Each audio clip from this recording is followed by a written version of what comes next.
ആദരണീയരായ ഷെയ്ഖുൽ ഹദീഫ് നെല്ലിക്കുത്ത് ഉസ്താദിൻ്റെ അറിവിൻ്റെ കൗതുക ലോകം എന്ന ടൈറ്റിലുള്ള സംഭാഷണമാണ് ഇവിടെ നടക്കുന്നത്. ഈ ചർച്ചയിൽ ഉസ്താദുമായി വളരെ അടുത്ത് ഇടപഴകിയ ബന്ധമുള്ള ഉസ്താദിൻ്റെ ശിഷ്യന്മാർ, മർക്കസിലെ മുദരിസും കേന്ദ്ര മുഷാവറാംഗവുമായ അബ്ദുൽ അസീസ് സഖാഫി വെള്ളയൂർ ഉസ്താദും, സിറാജുൽ ഹുദയിലെ മുദരിസ് ബഹുമാനപ്പെട്ട ഇബ്രാഹിം സഖാഫി കുമ്മോളി ഉസ്താദുമാണ് ഈ ചർച്ചയിൽ സംബന്ധിക്കുന്നത്. ഉസ്താദിൻ്റെ അറിവിൻ്റെ ലോകം എന്ന വിഷയം സംസാരിക്കുമ്പോൾ ഒരുപാട് ആംഗിളുകളിൽ നിന്ന് ഉസ്താദിനെ പഠിക്കേണ്ടതുണ്ട്. ഉസ്താദിൻ്റെ ഗുരുനാഥന്മാരുടെ തെരഞ്ഞെടുപ്പ് മുതൽ അധ്യാപനത്തിൻ്റെ വിവിധ ഘട്ടങ്ങൾ, അതേപോലെ തന്നെ ഉസ്താദിൻ്റെ രചനാലോകം, സംവാദങ്ങൾ, ഗണ്ണന പ്രഭാഷണങ്ങൾ, അധികം പണ്ഡിതന്മാർക്കൊന്നും പറയാൻ അനുഭവങ്ങളില്ലാത്ത കോടതി വ്യവഹാരങ്ങൾ തുടങ്ങി ഒരുപാട് മേഖലയിൽ നിന്ന്, അതോടൊപ്പം സമസ്ത കേരള ജംഇയ്യത്തുൽ ഉലമയുടെയും SYSൻ്റെയും ഒക്കെ നേതൃസ്ഥാനത്ത് നിന്നുള്ള വൈജ്ഞാനിക പ്രവർത്തനങ്ങൾ, അങ്ങനെ നിരവധി മേഖലകൾ ഉസ്താദിൻ്റെ അറിവിൻ്റെ ലോകവുമായി ബന്ധപ്പെട്ടുകൊണ്ട് നമുക്ക് അന്വേഷിച്ച് കണ്ടെത്താൻ വേണ്ടി സാധിക്കും. ചർച്ചയിൽ വരുമ്പോൾ ആദ്യമായിട്ട് ഒരു വിഷയം പറയാനുള്ളൂ. ഗുരുനാഥന്മാരുടെ തെരഞ്ഞെടുപ്പ് എന്നത് അറിവുമായി ബന്ധപ്പെട്ട് വളരെ പ്രധാനപ്പെട്ട ഒരു വിഷയം തന്നെയാണ്. പഴയ കാലത്ത്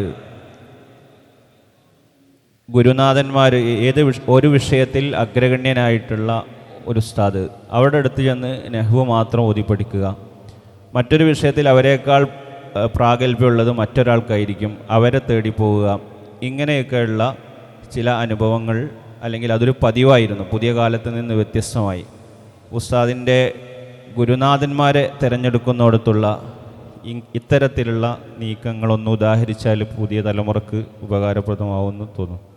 അസ്സലാമു അലൈക്കും വറഹ്മത്തുള്ളാഹി വബറകാതുഹു. അൽഹംദുലില്ലാഹി റബ്ബിൽ ആലമീൻ വസ്സലാത്തു വസ്സലാമു അലാ സയ്യിദിൽ അംബിയാഇ വൽ മുർസലീൻ വഅലാ ആലിഹി വസഹ്ബിഹി അജ്മഈൻ. അമ്മാ ബഅദ്. ഏറ്റവും സ്നേഹം നിറഞ്ഞ പണ്ഡിതന്മാരെ, മുത്തഅല്ലിമീങ്ങളെ, അല്ലാഹു സുബ്ഹാനഹു വ തആല നാം ഇവിടെ ചെലവഴിക്കുന്ന സമയം ഇഹത്തിലും പരത്തിലും ഉപകരിക്കുന്ന ഒരു കർമ്മമായി നമ്മിൽ നിന്ന് സ്വീകരിക്കട്ടെ.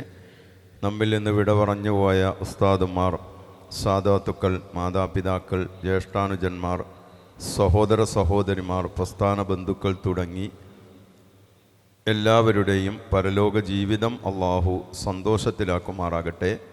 വിശിഷ്യ ഷെയ്ഖുൽ ഹദീസ് നെല്ലിക്കുത്ത് ഉസ്താദ് അള്ളാഹു തആല അവരുടെ ദറജ ഉയർത്തി കൊടുക്കുമാറാകട്ടെ.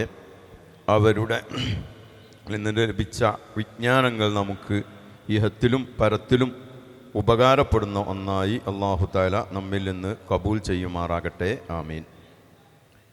ഒന്നരായ ഷെയ്ഖുൽ ഹദീസ് നെല്ലിക്കുത്ത് ഉസ്താദ് ഗുരുനാഥന്മാരെ തിരഞ്ഞെടുത്തപ്പോൾ ഏത് വീക്ഷണകോണിലൂടെയായിരുന്നു അത് ചെയ്തിരുന്നത് എന്നാണ് ചോദ്യത്തിൻ്റെ ചുരുക്കം. ഒന്നരായ ഉസ്താദ് ചെറുപ്പം മുതൽക്ക് ആദ്യമായി ഗുരുനാഥനായി സ്വീകരിച്ചത് തൻ്റെ നാട്ടുകാരനും അമ്മാവനുമായിരുന്ന കുഞ്ഞി ഹസൻ ഹാജി നവറല്ലാഹു മർക്കദഹു അവരെയാണ്. 8.5 വർഷക്കാലം ഉസ്താദ് അദ്ദേഹത്തിൽ നിന്നാണ് പഠിച്ചത്. അദ്ദേഹം ബഹു ശംസുൽ ഉലമ EK അബൂബക്കർ മുസ്ലിയാർ നവറല്ലാഹു മർക്കദഹു അവരുടെ ശരീക്കാണ്. അദ്ദേഹം എല്ലാ വിഷയങ്ങളിലും അഗ്രഗണ്യനായ വലിയ ഒരു പണ്ഡിതനായിരുന്നു അദ്ദേഹം. വാഴക്കാട് ദാറുൽ ഉലൂമിൽ സ്വദർ മുദരിസായിരുന്ന അബ്ദുൽ ഖാദിർ ഫളുഫരി യുടെ അടുത്ത് 8 വർഷം പഠിച്ച് ഉപരിപഠനത്തിന് വേണ്ടി ബാക്കിയാത്തിലേക്ക് പോയി. ബാക്കിയാത്തിൽ വച്ചാണ് ശംസുൽ ഉലമയും അദ്ദേഹവും കൂട്ടുകാരായത്. പിന്നീട് 8 കൊല്ലക്കാലത്തിനിടയിൽ പഠിച്ചിരുന്ന ആ ഉസ്താദിൽ നിന്ന് പഠിച്ച അതേ ഗ്രന്ഥങ്ങൾ തന്നെ മറ്റു ചില ഉസ്താദുമാരുടെ അടുത്ത് വരുമ്പോൾ ഒന്നുകൂടെ കൂടുതൽ തഹ്ഖീഖാക്കുന്നതിന് വേണ്ടി ഓതുക എന്നത് ഉസ്താദിൻ്റെ ഒരു സ്വഭാവ രീതിയായിരുന്നു. അതിൻ്റെ അടിസ്ഥാനത്തിൽ മർഹൂം കാട്ടുകണ്ടം കുഞ്ഞഹമ്മദ് മുസ്ലിയാർ നവ്വറല്ലാഹു മർക്കദഹു, അദ്ദേഹം അറബി വ്യാകരണ ശാസ്ത്രത്തിൽ അങ്ങേയറ്റം നൈപുണ്യം സിദ്ധിച്ച ഒരു വ്യക്തിയായിരുന്നു. അതുകൊണ്ട് തന്നെ നേരത്തെ കുഞ്ഞി ഹസൻ ഹാജിയിൽ നിന്ന് പഠിച്ച അതേ കിതാബ് അൽഫിയത്ത് ഇബ്നു മാലിക്, അതിൻ്റെ തസ്രീഹ് എന്ന ആശയ അടിസ്ഥാനമാക്കിക്കൊണ്ട് ഉസ്താദ് ഒരു പ്രാവശ്യം കൂടെ അൽഫിയ ഓതി. ഇന്ന് നമ്മുടെ പഠന രംഗത്തൊക്കെ വലിയ ശോഷണം സംഭവിക്കുന്നുണ്ട് എന്നത് ഒരു വസ്തുതയാണ്. അലിഫര് 200 ബൈത്തൊക്കെ ഓതിയാൽ പോരെ എന്ന് ചോദിക്കുന്നത് വരെ ഉണ്ട്. ആ സന്ദർഭത്തിലാണ് നമ്മൾ ഇത്തരം വിഷയങ്ങൾ അയവിറക്കുന്നത്. പിന്നീട് അബ്ദുറഹ്മാൻ മുസ്ലിയാർ മഞ്ചേരി അബ്ദുറഹ്മാൻ മുസ്ലിയാർ, അദ്ദേഹത്തിൻ്റെ അടുത്ത് വന്യരായ ഷെയ്ഖുൽ ഹദീസ് നെല്ലിക്കുത്തുസ്താദും സമസ്തൻ്റെ സെക്രട്ടറി ആയിരുന്ന ചെറുശ്ശേരി സൈനുദ്ദീൻ മുസ്ലിയാരും ഒന്നിച്ച് ശരീക്കുമാരായിരുന്നു മഞ്ചേരി അബ്ദുറഹ്മാൻ മുസ്ലിയാരുടെ അടുത്ത്.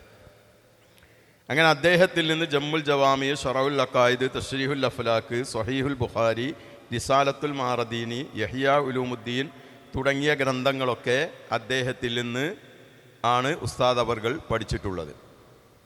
പിന്നീട് KC ജമാലുദ്ദീൻ മുസ്ലിയാർ, അദ്ദേഹത്തിൽ നിന്ന് നേരത്തെ ഓതിയ മൈബദി മുല്ലാ ഹസൻ, സ്വഹീഹ് മുസ്ലിം, ജമ്മുൽ ജവാമി തുടങ്ങിയ ഗ്രന്ഥങ്ങളൊക്കെ വീണ്ടും പഠിക്കുകയാണ്.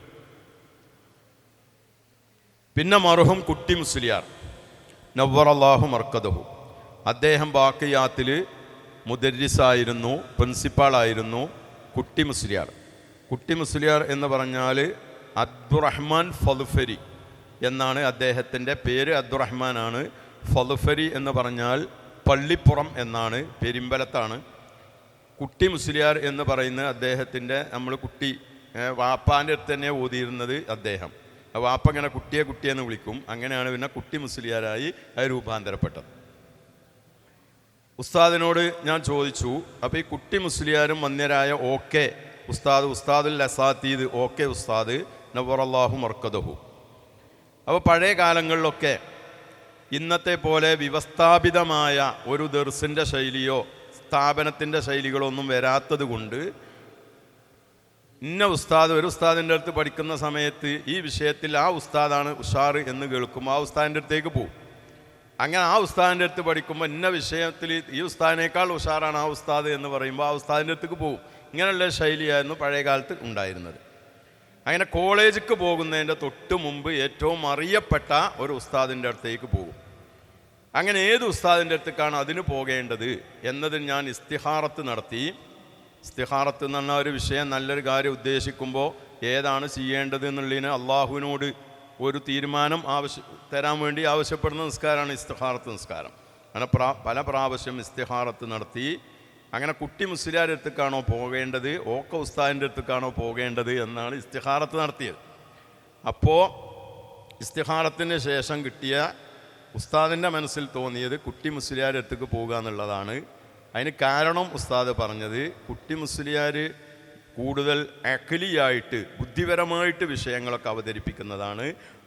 ഉസ്താദ് നക്കലുപരമായിട്ട്, അതായത് ഏത് വിഷയം പറഞ്ഞാലും എനിക്ക് കിതാബിൻ്റെ ഉദ്ധരണികൾ ഇന്ന കിതാബിലുണ്ട്, ആ വിഷയം ഇന്ന കിതാബിലുണ്ട് എന്ന നിലക്ക് ഉദ്ധരണികൾ പറഞ്ഞുകൊണ്ടുള്ള ഒരു ശൈലിയായിരുന്നു ഉസ്താദിൻ്റേത്. അതേസമയത്ത് കുട്ടി മുസ്ലിയാരുടെ ഏത് വിഷയം നക്കലുകൾ പറഞ്ഞാലും ഇല്ലെങ്കിലും അത് ബുദ്ധിപരമായിട്ട് സമർത്ഥിക്കുക എന്നൊരു വിഷയമായിരുന്നു. അതിന് പുറമെ ഓരോ വിഷയങ്ങൾക്കും ബദീഹിയായ ഓരോ ഉദാഹരണങ്ങൾ പറയും. ഉസ്താദിൻ്റെ ക്ലാസ്സിൽ പെടുത്ത കുമ്മോളി ഉസ്താദിനൊക്കെ അറിയാം, എന്ത് പറഞ്ഞാലും ഒരു ബദീഹിയായ ഉദാഹരണത്തിലൂടെയാണ് ഉസ്താദ് അത് വിശദീകരിക്കുക. ഈ ഉദാഹരണങ്ങൾ മുഴുവനും കുട്ടി മുസ്ലിയാരുടെ അടുത്ത് നിന്ന് കിട്ടിയതാണ് എന്ന് ഉസ്താദ് നേരിട്ട് ഞാൻ ചോദിച്ചപ്പോൾ എന്നോട് പറഞ്ഞിട്ടുണ്ട്. അതുകൊണ്ട് തന്നെ നമ്മൾ വിദ്യാർത്ഥികൾ ഇതിൽ നിന്ന് മനസ്സിലാക്കേണ്ട ഒരു പാഠം, നാം പഠിക്കുന്ന കിതാബുകൾ പല പ്രാവശ്യം ഓതിപ്പഠിച്ച് അത് തഹരീറാക്കി ചെയ്യുക എന്നതാണ്. അതുകൊണ്ടാണ് അവരൊക്കെ വലിയ ആലിമ്യങ്ങളായി തീർന്നത്. അതുകൊണ്ട് ആ സമീപനം നമ്മളും സ്വീകരിച്ചാലേ നമുക്കും അവരുടെ പോലെ ഉയരാൻ കഴിയൂ എന്ന് സാന്ദർഭികമായി ഉണർത്തും.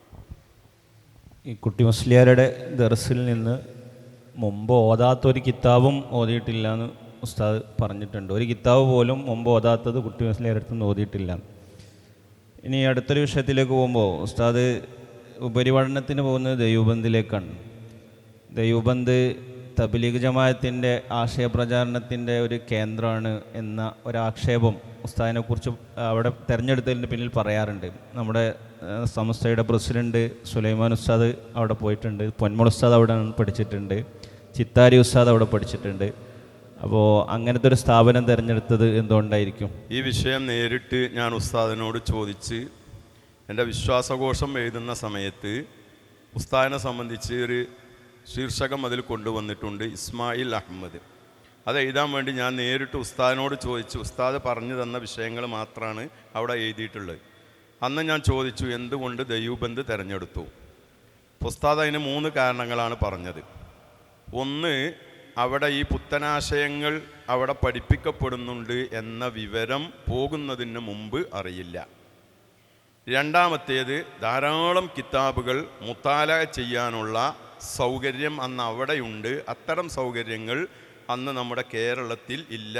ഇവിടെ ഒരു കിതാബ് കിട്ടണമെങ്കിൽ ചാലിയത്ത് പോകണം. മറ്റു പള്ളികൾ ദർസുകളിലൊന്നും ഏതില്ല. അങ്ങനെ കൂടുതൽ ഗ്രന്ഥങ്ങൾ, ഓതാനുള്ള ഗ്രന്ഥങ്ങൾ ഉണ്ടാകും എന്നല്ലാതെ കൂടുതൽ മുത്താല ചെയ്യാനുള്ള ഗ്രന്ഥങ്ങൾ ഉണ്ടാകില്ല. മൂന്നാമത്തെ കാരണം പറഞ്ഞത് ഫന്നുകളെ വിഷയത്തിലുള്ള തഹസ്സുസ് അന്ന് അവിടെ മാത്രമേ ഉള്ളൂ. എന്നാണ് ദൗറത്തുൽ ഫുനൂന്, ദൗറത്തുൽ ഹദീസ്, ദൗറത്തുൽ ഫിഖ്, ഇങ്ങനെയുള്ള വ്യത്യസ്ത തഹസ്സുസുകളാണ് അവിടെ ഉള്ളത്. എല്ലാം ഒരു കൊല്ലമാണ്.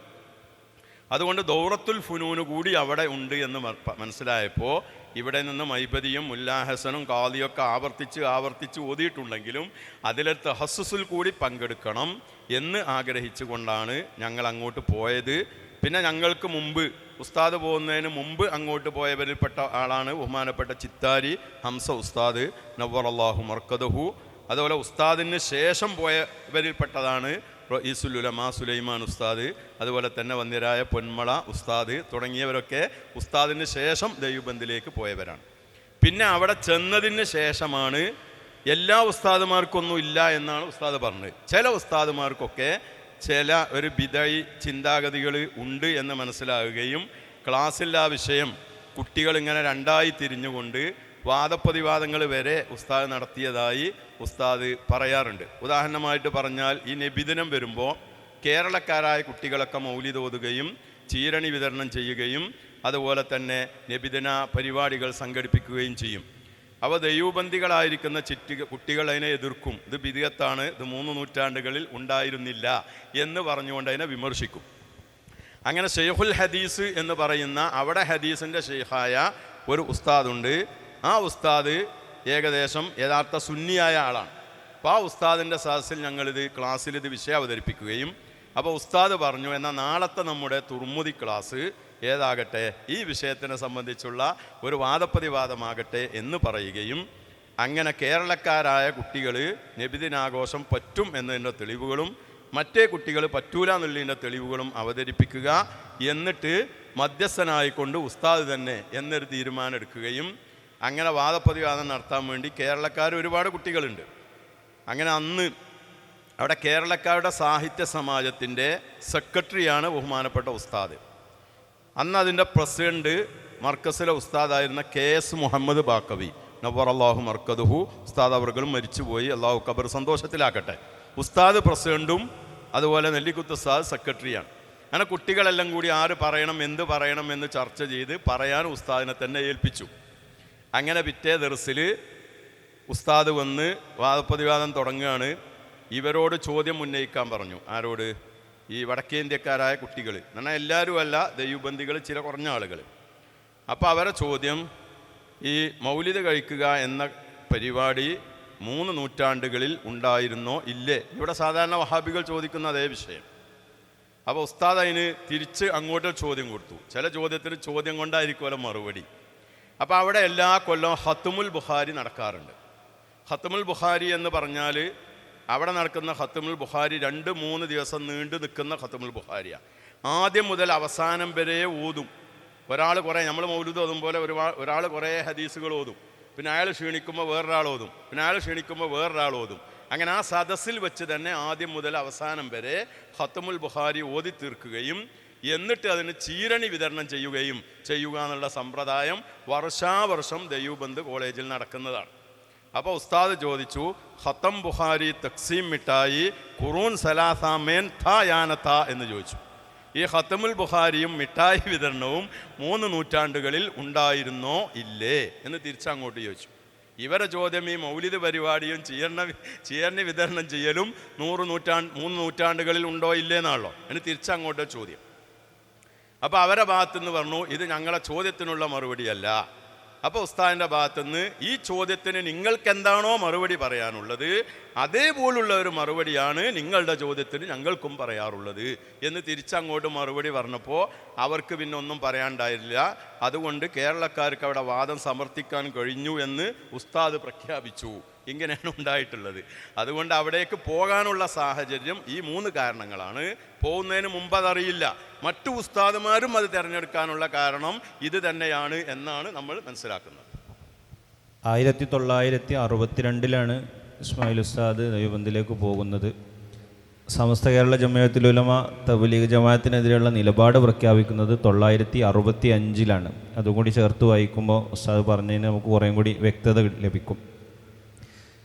പിന്നെ ഇൻഷാ അല്ലാഹ് കുമ്മോളി ഉസ്താദ് നമ്മുടെ ചർച്ചയിൽ ഇടപെടും. ഉസ്താദിൻ്റെ അധ്യാപന ശൈലി ഇപ്പോൾ ഒരുപാട് മേഖലയിൽ ഉസ്താദിൻ്റെ ക്ലാസ്സിൽ ഇരുന്ന ആളുകൾക്ക് പല വിഷയങ്ങളിലും വ്യത്യസ്തമായിട്ടുള്ള ചില കഴിവുകളും നിലപാടുകളൊക്കെ കാണും. അപ്പോൾ ആദർശ പ്രചാരണ രംഗത്ത് കേരളത്തിൽ നിന്നുള്ള എല്ലാ കൈവഴികളും ഉസ്താദിലേക്കാണ് എത്തുന്നത്.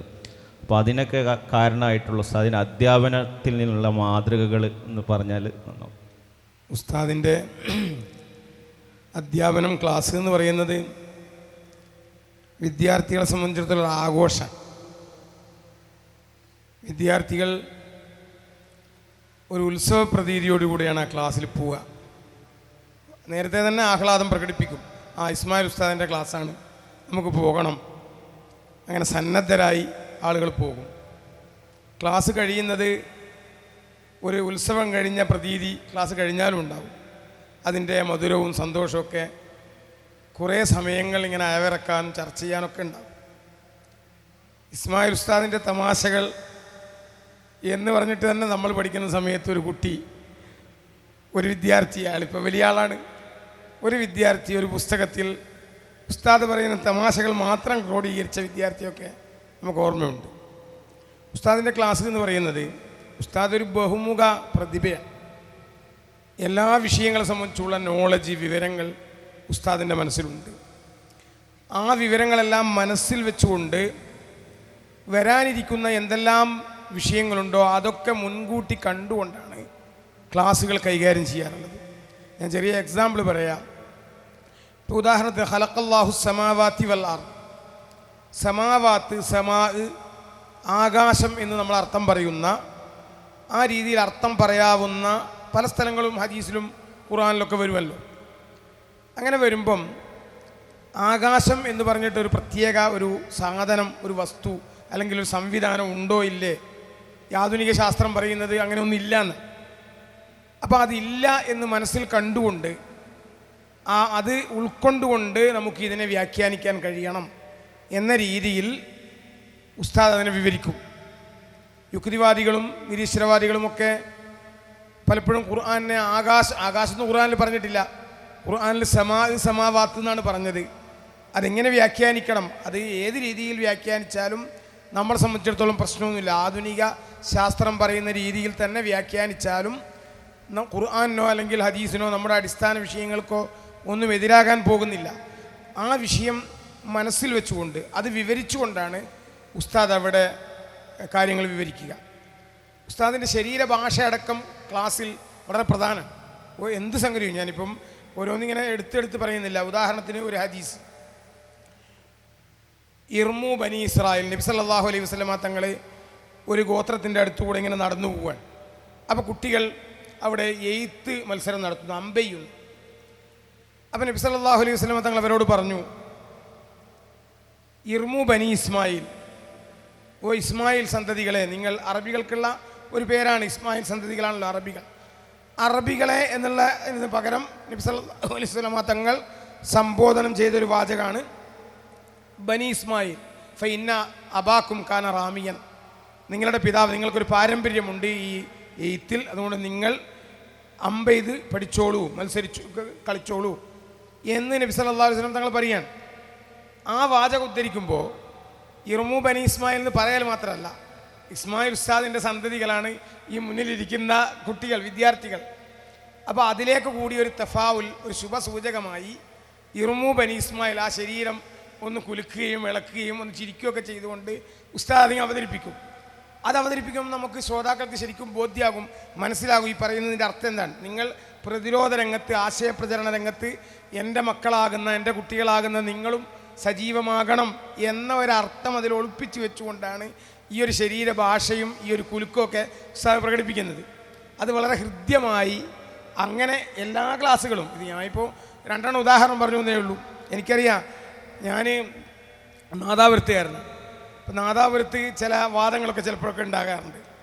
അപ്പോൾ ആ വാദങ്ങൾക്കൊക്കെ ഇസ്മായിൽ ഉസ്താദിന് നല്ല ഹരാണ് അത്തരം വിഷയങ്ങൾ, വിവാദങ്ങളുമായി ബന്ധപ്പെട്ടുകൊണ്ടുള്ള ചോദ്യമൊക്കെ. അപ്പോൾ അത്തരം ചോദ്യങ്ങളൊക്കെ ചോദിക്കുമ്പം വളരെ ആവേശകരമായി ഉസ്താദ് അത് പ്രതികരിക്കും, നല്ലോണം അതിൽ ഇടപെടും. അതിൻ്റെ അങ്ങോളം ഇങ്ങോളമുള്ള സംശയങ്ങൾ നീക്കുന്ന രീതിയിൽ ഉസ്താദ് സംസാരിക്കുക, ഇടപെടുകയും ചെയ്യും.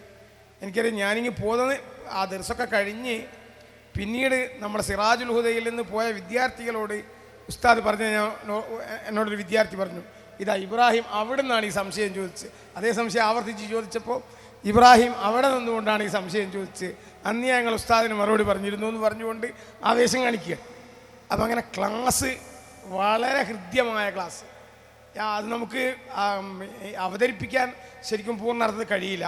അതേസമയത്ത് നമുക്കിങ്ങനെ എല്ലാവരുടെയും, ഉസ്താദിൻ്റെ ക്ലാസ് പങ്കെടുത്ത എല്ലാവരുടെയും മനസ്സിൽ ആ മധുരം ഉണ്ടാകും. ഇതാണ് ഉസ്താദിൻ്റെ ക്ലാസ്സിൻ്റെ രീതി. എല്ലാ വിഷയങ്ങളെ സംബന്ധിച്ചും വരും വരായികൾ മനസ്സിൽ കണ്ടുകൊണ്ട് ക്ലാസ്സിൽ അർത്ഥം പറയും, വിഷയങ്ങൾ അവതരിപ്പിക്കും. ഒരിക്കൽ എൻ്റെ ഒരു ചോദ്യം ഞാൻ ഓർക്കുകയാണ്. സൈനബ് റളിയല്ലാഹു അൻഹ, അമിതാർത്ഥമുള്ള ഇസ്തിഹാലത്തുള്ള ഒരു പെണ്ണാണ് സൈനബ് റളിയല്ലാഹു അൻഹ. അപ്പം ഞാൻ വെറുതെ ക്ലാസ്സിൽ ഉസ്താദിനോട് ചോദിച്ചു, ഈ അമിതാർത്ഥം എന്ന് പറയുന്നത് പാരമ്പര്യമായിട്ട് ബന്ധപ്പെട്ട അസുഖമാണോ?